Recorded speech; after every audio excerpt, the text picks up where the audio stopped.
Hey everyone, welcome to Strange Stories, where we explore near-death experiences and supernatural stories from people who've had a glimpse of the other side. If you enjoy our content, please consider liking the video and subscribing to our channel. Without further ado, let's get to the story of the day. During the week of September 1, 2018, I experienced stomach discomfort. It got worse despite my use of antacids, laxatives, baking soda, and water. I wasn't feeling well and was bloated. I was only able to sleep on my right side by the end of the week. I struggled to breathe on the evening of September 7 and spent the night sleeping while leaning over the kitchen counter while stand up. I begged my husband to take me to the emergency room as breathing became more and more difficult. I thought it was a bowel obstruction and didn't want to call an ambulance to the house for something like that because my son is a paramedic in our city.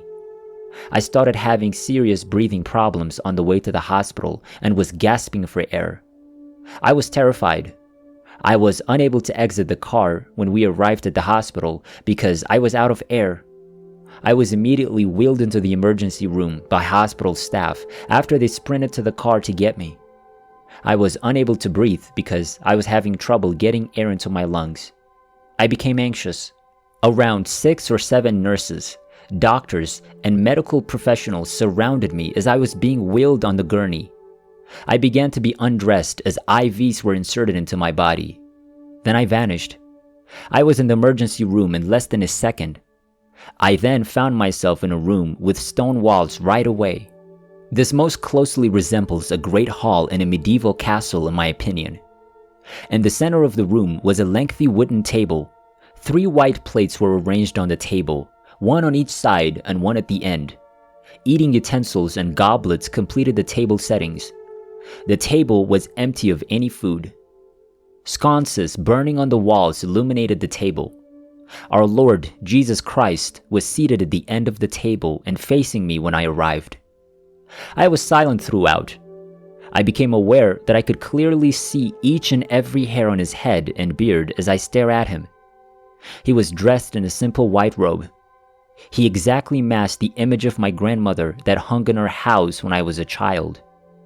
Jesus had a beard, dark hair, and sympathetic eyes. I took a deep breath and realized that I could breathe beautifully after realizing I could see clearly. I also had no pain. I peered at the door, over from Jesus' left shoulder. The entrance resembled the restaurant's wooden swing door.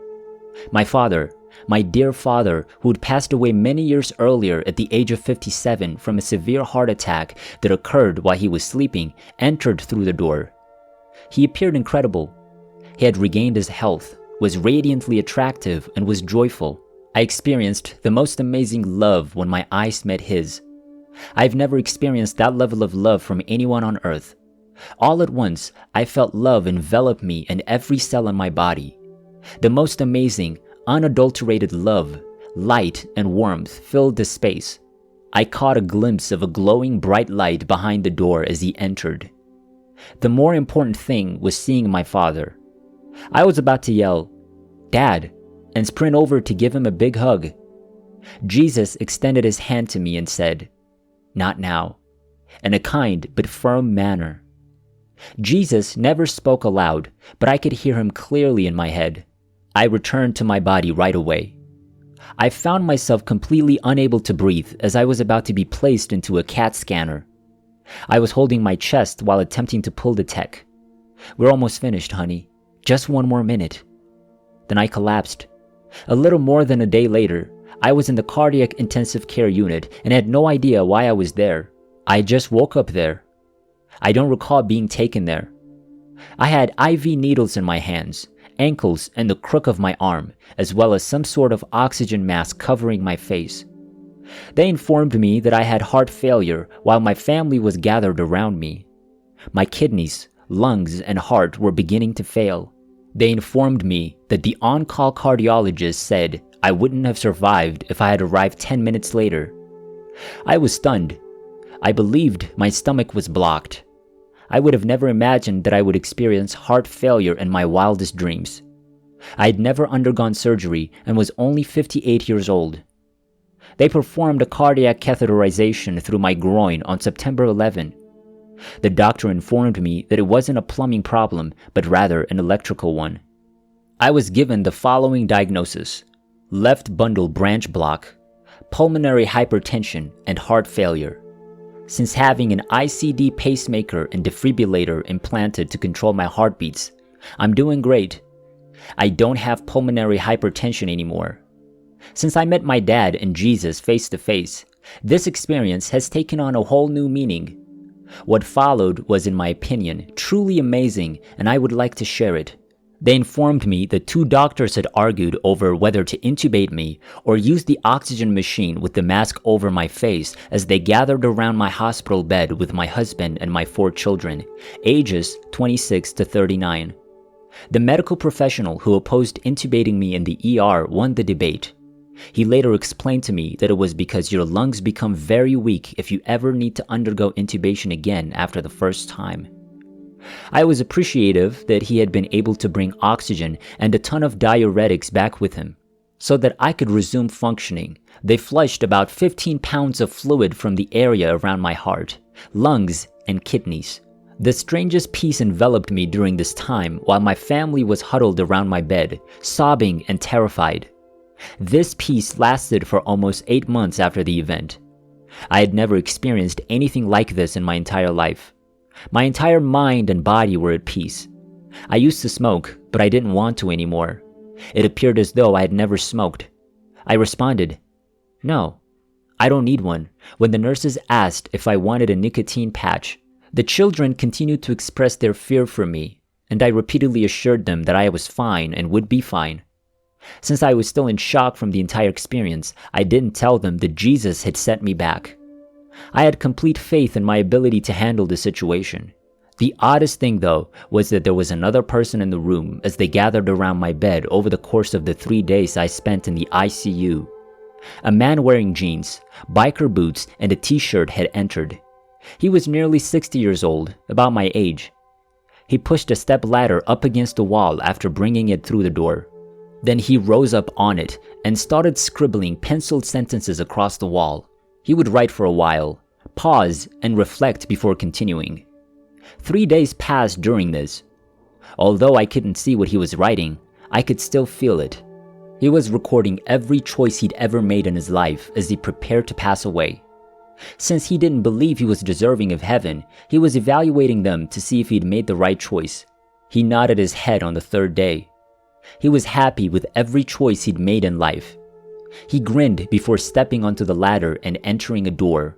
I observed as he passed the room to which mine was connected, which wasn't being used as a bed-equipped hospital room. It contained tables and a chair. I was perplexed as to why this man received no attention from the medical staff, nurses, my family, or the housekeeping staff. He was another person in my room. I could see his face and his clothes clearly. I couldn't respond when people asked me why I was gazing at the wall. Before I left the room 4 days later, I questioned the nurse about why they didn't use the adjacent room as a hospital room. She gave me an odd look before stating that it had previously been a regular hospital room and that they now use it as a break room. My son questioned how I was able to know that. I told him about the man who was writing on the wall in that room. I informed him that I was able to see inside that room when the man opened the door. My son told me I couldn't talk about it any longer after getting very upset with me. He believed I was experiencing an ICU psychosis. He threatened to admit me to the psychiatric ward if I didn't keep my mouth shut. He advised me and I was later sent home. Every day, I read the obituaries in the local paper. I browsed the obituaries online when I got home. The man who was in my room was in the obituaries, and I could see his picture there. He was a motorcyclist, according to the report, and was found dead in a hospital in another neighborhood after a crash. On the 3rd day I was in the ICU, he passed away. I was in utter disbelief.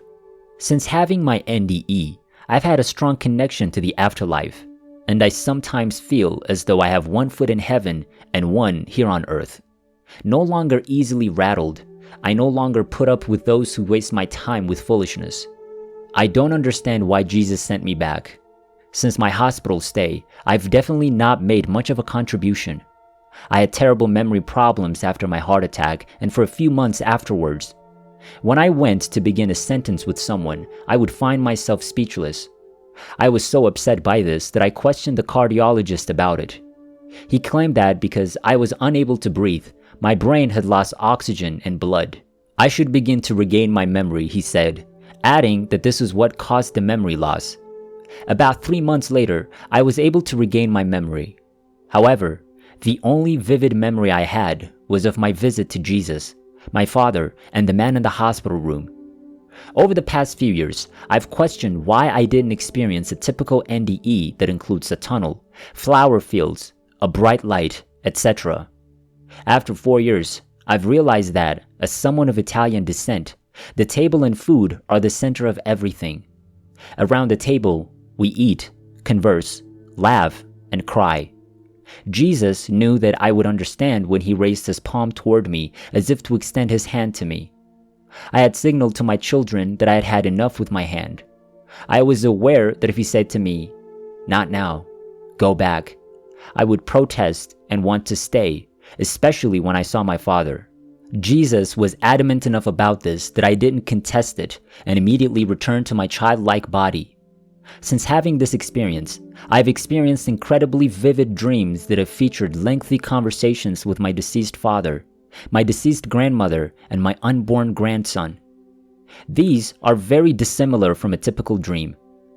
I've learned crucial information, and I haven't forgotten these exchanges like I would if it was just another dream. In the 4.5 years since this experience, I've thought a lot about it from all angles. I was glad that I had the experience, but worried I wouldn't get into heaven. I'm still unsure if this means I won't be able to go to heaven with my father and Jesus when my time on earth is up.